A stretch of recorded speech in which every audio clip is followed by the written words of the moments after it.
ایک علاقے میں ایک حکیم صاحب رہتے تھے اور اس حکیم صاحب کا انداز یہ ہوتا تھا کہ جیسے ہی وہ اپنے دواخانہ جانے لگتے تو اپنی بیوی سے کہتے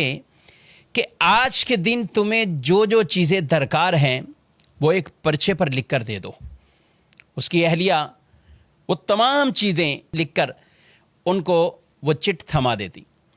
وہ جاتے اور اپنے دواخانہ پر پہنچ کر جب وہ پرچہ سامنے رکھتے تو پھر ان کے سامنے ان کی قیمتوں کو لکھ دیتے اور ٹوٹل کرنے کے بعد وہ یہ کہتے، یا اللہ میں ان اخراجات کی وجہ سے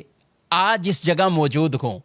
اور تیری عبادت چھوڑ کر ہی اس لیے آیا ہوں کہ میرے گھر کے یہ اخراجات پورے ہوں، اور جیسے یہ میری ضرورت پوری ہوگی میں اپنے اس دکان کو بند کر کے دوبارہ تیری عبادت میں مشغول ہونے کے لیے چلا جاؤں گا۔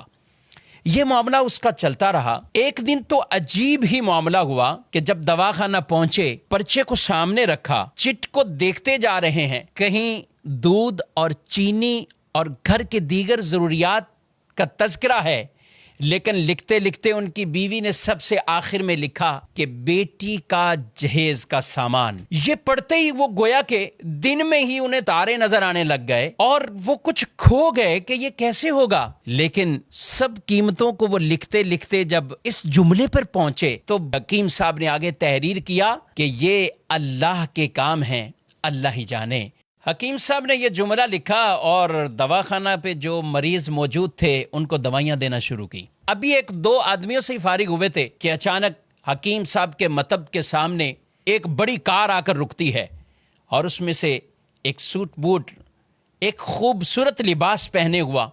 آدمی کار سے باہر نکلتا ہے اور وہ حکیم صاحب کے دواخانہ میں داخل ہو جاتا ہے۔ حکیم صاحب جیسے ہی اپنے مریضوں سے فارغ ہوئے تو اس کو کہنے لگے کہ بھائی اگر آپ کو دوا چاہیے تو میرے قریب آ جائیں، میں آپ کی نبض چیک کرتا ہوں، آپ کو دیکھ لیتا ہوں، اور اگر کسی اور مریض کے لیے چاہیے تو مجھے اس کے حالات بتائیں، کیفیت بتائیں۔ وہ آدمی کہنے لگا، حکیم صاحب شاید آپ نے مجھے پہچانا نہیں ہے، اور آپ کیسے پہچان سکتے ہیں؟ 15-16 سال کا عرصہ گزر گیا ہے۔ حکیم صاحب کچھ حیران سے ہوئے کہ آخر کون سے یہ راز سے پردہ اٹھانے والے ہیں۔ وہ آدمی کہنے لگا، آج سے 16 سال قبل آپ کی اسی دکان کے سامنے سے میرا گزر ہو رہا تھا اور یہی دکان کے قریب ہی ہماری گاڑی کا ٹائر پنچر ہوا اور میں باہر دھوپ میں کھڑا تھا، آپ نے دیکھا تو آپ نے کہا کہ اندر آئیے، اسٹول پر بیٹھ جائیں۔ میں اندر آیا، میں نے آپ کو دیکھا، لوگوں کو دوائیاں دے کر آپ اب فارغ بیٹھے ہیں، ایک چھوٹی سی بچی آپ کے پاس کھڑی اور آپ سے کہہ رہی تھی بابا چلیے نا، بھوک لگی ہوئی ہے، چلیے گھر کو چلتے ہیں۔ آپ اسے کچھ ٹہلنے کا کہہ رہے تھے۔ میں نے سوچا میں ایسے ہی آپ کی دکان میں بیٹھا ہوں، چلو کوئی دوائی آپ سے کہہ دوں اور اسی بہانے کچھ آپ کو رقم دے دوں۔ میں نے آپ سے کہا کہ حکیم صاحب ہماری شادی کو 6 سال ہو چکے ہیں، ہم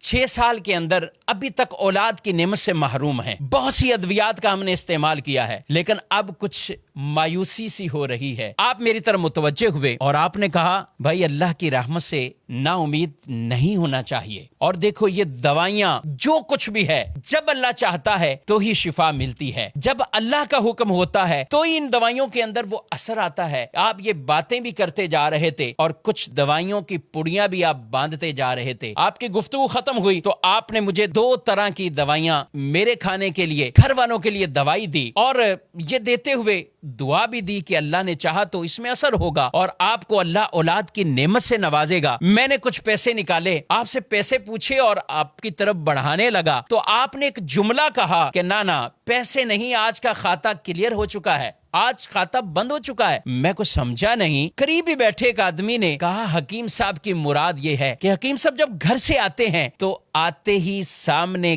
گھر کی ضروریات کی چٹ کو رکھتے ہیں، جتنے پیسوں کی ضرورت ہو تو پھر وہ کمانے کی صورت میں اپنی دکان کو بند کرتے ہیں اور گھر کو روانہ ہو جاتے ہیں۔ بڑے نیک سیرت حکیم ہیں اور اللہ کی عبادت میں مشغول ہو جاتے ہیں۔ میں کچھ حیران سا رہ گیا اور دل میں شرمندہ ہو رہا تھا کہ میں کیسا انسان ہوں کہ سوچ رہا تھا کہ شاید یہ میرا بیٹھنا ان پر بوجھ لگ رہا ہے اور یہ کتنے عظیم اور نیک انسان ہیں۔ وہ شخص حکیم صاحب کی باتیں سن کر دل میں کہہ رہا ہے کہ میرے شک شبے یقین میں بدل چکے ہیں اور اس دوائی میں ضرور ہمارے لیے کوئی اثر ہوگا اور اللہ پاک اپنی رحمت سے ہمیں اولاد بھی دے گا۔ گھر جاتے ہی اپنی اہلیہ سے، بیوی سے وہ آدمی پوری کہانی کو بیان کرتا ہے۔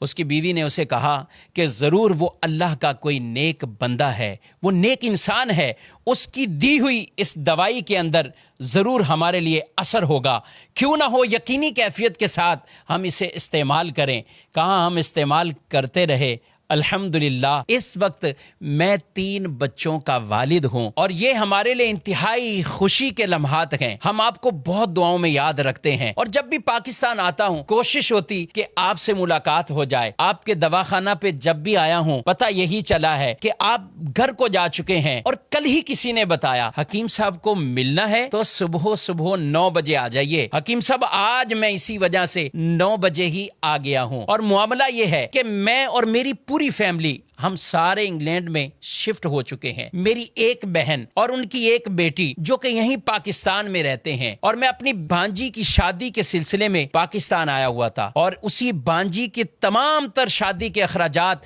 میں نے اپنے ذمہ راضی خوشی لیے تھے، اور میں اسی کی خریداری میں مصروف تھا۔ معاملہ کچھ یوں ہوا ہے کہ میں اپنی بھانجی کے ساتھ لاہور میں کبھی پاکستان کے دوسرے شہروں میں جا رہا تھا، سب جہیز کا سامان سب تیاری ہو چکی ہے، لیکن اسی دوران میری بھانجی کو بہت تیز بخار تھا، اور وہی بخار میری بھانجی کی موت کا سبب بنا ہے۔ میں اور میری بیوی جب آپس میں بیٹھے سامان خرید چکے ہیں، سب کچھ کر لیا ہے، اب اس سامان کا کیا کیا جائے، تو فوراً آپ کی طرف ہمارا خیال گیا کہ جب 16 سال پہلے ہم آپ کے مطب میں آئے تھے تو ایک چھوٹی سی بچی وہ آپ کے پاس کھڑی کہہ رہی تھی بابا جان گھر چلو مجھے بھوک لگی ہے۔ تو میری بیوی نے مجھ سے کہا کیوں نہ ہو کہ ہم حکیم صاحب کا شکریہ اس انداز سے ادا کر دیں کہ یہ سارا بھانجی کا جو جہیز کا سامان ہے یہ حکیم صاحب کہ گھر پہ پہنچا دیں۔ اور وہ ساتھ کہنے لگے کہ آپ نے مجھے اس بات سے منع نہیں کرنا ہے، رد نہیں کرنا، ہم بڑی امیدوں سے آپ کے پاس آئے ہیں، یہ سامان آپ کی بیٹی کے لیے ہم بطور گفٹ لے کر آئے ہیں۔ بس وہ کیا باتیں بتا رہے تھے کہ حکیم صاحب کی آنکھوں سے آنسو جاری ہو گئے، وہ روتے ہوئے، اور انہوں نے وہ چٹ نکالی، اور وہ چٹ اور وہ پرچہ اس آدمی کے سامنے رکھا اور کہا بھائی محمد علی یہ دیکھو آج کے ہی دن میری بیوی نے گھر کے سودا سلف اور سامان کے ساتھ آخر میں بیٹی کے جہیز کا سامان بھی لکھا، اور میں نے دیکھو آگے کیا لکھا ہے، یہ اللہ کا کام ہے، اللہ جانے، اللہ بہتر سبب بنانے والا ہے۔ میں نے آگے یہ جملہ لکھ کر یہ معاملہ یہیں کلوز کر دیا تھا، مگر میرے رب کی رحمت اور شان کریمی آپ دیکھیے کہ میں یہاں سے اٹھا نہیں ہوں، میرے رب نے اس چیز کا اہتمام کر دیا ہے۔ حکیم صاحب کہنے لگے محمد علی صاحب آپ کی بھانجی کا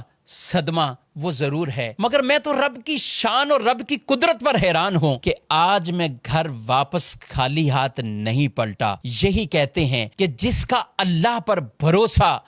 وہ مضبوط ہو جائے، توکل اور اعتماد مضبوط ہو جائے، پھر اللہ ان کے لیے اسباب پیدا فرماتا ہے۔ ہمیں بھی چاہیے حلال کمائیں، حلال کے لیے تگودو کرتے رہیں۔ رسول مکرم صلی اللہ علیہ وآلہ وسلم فرماتے ہیں کچھ گناہ ایسے ہیں کہ جنہیں نہ نماز ختم کرتی ہے نہ روزہ ختم کرتا ہے، ہاں روزی کی تمنا میں، روزی کی تلاش میں غم زدہ ہونا، یہ غم ان گناہوں کو ختم کر دیتا ہے۔ اور جب آدمی اللہ سے ڈرتے ہوئے رزق کی تلاش میں جاتا گئے، اللہ خود قرآن پاک میں ارشاد فرماتا ہے وَمَن يَتَّقِ اللَّهَ يَجْعَل لَّهُ مَخْرَجًا وَيَرْزُقْهُ مِنْ حَيْثُ لَا يَحْتَسِبُ، اور جو اللہ سے ڈرے